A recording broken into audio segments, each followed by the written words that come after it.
Hello mga ka-reels, kumusta? So nangita ba kag balay nga dool sa Cebu City?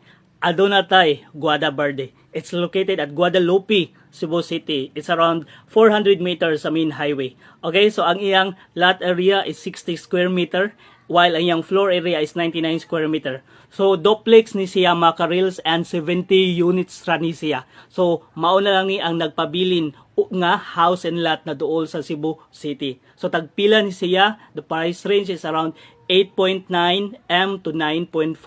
Okay? So equity is 20% and 80% is bank financing. So mga ka-reels, ayaw na mo pagdugay-dugay, 70 units na ni. For more details, kung interested mo, message me. So nindot kay ni siya, kay dool na gyud ni siya sa Cebu City, sa sentro. So Guada Verde ni siya. And mga ka-reels, ugma na. So August 16, official reservation. Open na gyud mga ka-reels. So for more details, kung ganahan mo reserve, feel free to message me.